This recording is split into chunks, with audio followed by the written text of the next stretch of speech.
وقال الله تعالى في القرآن العزيز بعد أعوذ بالله من الشيطان الرجيم يا أيها الذين آمنوا استجيبوا لله وللرسول إذا دعاكم لما يحييكم واعلموا أن الله يحول بين المرء وقلبه وأنه إليه تحشرون. Sadaqallahul Azim. Surah Al-Anfal pada ayat yang ke-24. Allah Subhanahu wa taala memberi maklum. Allah sebut, wahai orang yang beriman, sahut dan sambutlah seruan Allah Subhanahu wa taala dan seruan Rasulullah sallallahu alaihi wasallam apabila ia menyuruh kamu kepada perkara-perkara yang menjadikan kamu hidup sempurna. Ibu ayah sekalian, Allah Subhanahu wa taala dan Nabi Muhammad sallallahu alaihi wasallam selalu mengajak kita buat benda baik. Bahkan Allah Subhanahu wa taala sebut dalam Al-Quran suruh kita buat benda baik. Apatah lagi tak cukup dengan suruhan daripada Allah Subhanahu wa taala, diturun pula Nabi Muhammad sallallahu alaihi wasallam ke bumi Allah ini untuk menjadi role model ataupun untuk menjadi ikon sebagai sebaik-baik ikutan yang ada pada baginda Nabi sallallahu alaihi wasallam. Sesiapa yang menidakkan apa yang dibawa oleh Allah, apa yang didatangkan oleh Rasulullah kepada kita ni, bimbang takut kita jadi manusia yang bukan berada di landasan Islam yang sebenar. Sebab itu Allah Subhanahu wa taala bagi tahu dalam surah Al-Anfal, Tuhan kata apa? Wa'lamu annallaha yahulu bainal mar'i wa qalbi. Tuhan bagi tahu, Tuhan kata apa? Bahawa sesungguhnya Allah berkuasa mengubah atau menyekat di antara seseorang itu dengan pekerjaan hatinya. Allah Subhanahu wa taala ni dia boleh stop hati kita daripada nak mendapat hidayah Allah Subhanahu wa taala. Allah Subhanahu wa taala boleh jadikan hati kita itu hati yang hitam. Allah Subhanahu wa taala boleh jadikan hati kita itu hati yang dipenuhi dengan qaswah. Allah Subhanahu wa taala boleh jadikan hati kita itu terumbang-ambing daripada jalan Allah yang sebenar. Sebab itu kita bimbang apabila kita menjadi seorang hamba kepada Allah Subhanahu wa taala, mintalah kepada Allah Subhanahu wa taala supaya Allah bagi bantu kita. Bantu untuk ingat kepada Allah Subhanahu wa taala, bantu untuk menjadi manusia yang bersyukur kepada Allah, bantu untuk menjadi hamba-hamba Allah yang hanya beribadah hanya kerana Allah. Sebab kita tak nak hati kita ni di ketika mana kita hampir-hampir nak meninggal dunia nanti kemuncak amalan manusia ni, iaitu amalan yang disebut oleh baginda Nabi sallallahu alaihi wasallam bil khawatim. Amalan yang paling menjadi kemuncak dalam kehidupan kita iaitu di akhir hayat kita, sama ada kita boleh menyebut kalimah la ilaha illallah, sama ada kita mati dalam keadaan husnul khatimah, sama ada kita mati dalam keadaan su'ul khatimah. Bimbang di saat kita nak meninggal dunia, Allah Subhanahu wa taala palam hati kita ni supaya kita tidak ada apa-apa pun nak menyatu padukan untuk mengiktikadkan kalimah la ilaha illallah. Ibu ayah, tuan-tuan dan puan-puan yang dikasihi sekalian, kalau tuan-tuan baca di dalam kitab Rahsia Kematian, Alamat Kiamat dan Akhirat karangan Imam Qurtubi,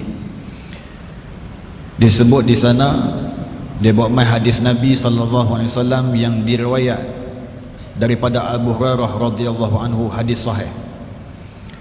Menjelang manusia itu dalam keadaan sakaratul maut, dekat-dekat nak meninggal dunia ni, tiba-tiba malaikat yang dikatakan malaikat Israel yang turun nak pergi ambil nyawa ni, yang turun yang nak angkat roh ni bertemu dengan Allah Subhanahu wa taala ni, bila dia dapati seorang manusia itu adalah hamba Allah yang soleh, bila didapati manusia itu hamba-hamba Allah yang akan diambil nyawanya, maka di mana yang dia akan cari dulu?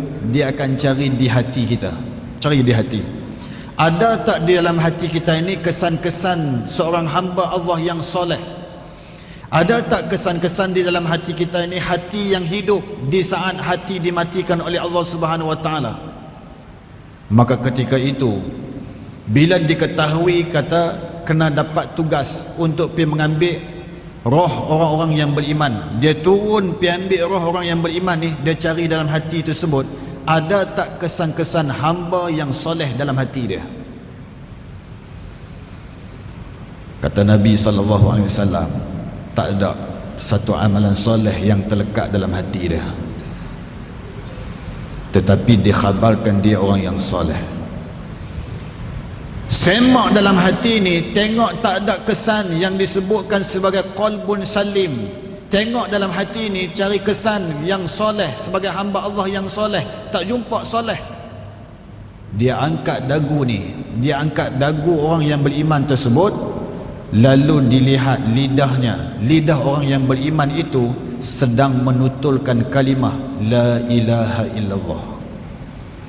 Waktu itu menjadi satu kejayaan seorang hamba Allah yang soleh itu di akhir hayat dia menyebut kalimah la ilaha illallah. Orang tanya kita, ustaz, sebab apa kita boleh menyebut kalimah la ilaha illallah? Ada juga manusia yang tak boleh sebut kalimah la ilaha illallah. Itu saya akan bahaskan sebentar lagi. Ada manusia yang tak boleh sebut kalimah la ilaha illallah. Bila disuruh, bila ditalqin kepada dia, suruh ajak kepada dia kalimah la ilaha illallah, lalu dia menyebut kalimah yang bukan-bukan. Kata dia, ada setengah manusia yang menyebut tentang pengiraan, ada sebut nombor 15, 16, 18, 19, dia sebut nombor. Orang tanya dia lagi, sebut la ilaha illallah, orang lain pula dia dah kata apa, kereta aku tu bagi ke anak, dekat-dekat nak meninggal dunia dah ni, ajak talqin kalimah la ilaha illallah ni, dia tak boleh sebut kalimah la ilaha illallah. Maka dia adalah manusia yang menyesal di akhir hayatnya dalam keadaan tidak diizin Allah untuk menyebut kalimah la ilaha illallah. Siapa yang boleh sebut kalimah la ilaha illallah ni, ustaz? Orang yang boleh menyebut kalimah la ilaha illallah itu berdasarkan dengan amalannya, i'tiqadnya dan perbuatannya serta kata-katanya yang selari dengan kalimah la ilaha illallah. Hidup dia dalam keadaan sami'na wa ata'na, yang Al-Quran sebut segala apa hukum, segala benda yang menjadi kepatuhan kepada dia, dia patuh.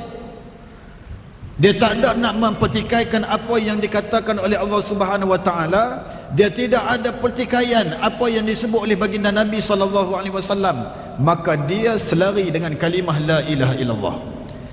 Dekat-dekat dia nak meninggal dunia nanti, dia akan berjaya menyebut kalimah la ilaha illallah dalam keadaan terang lagi jelas dengan lafaz-lafaznya.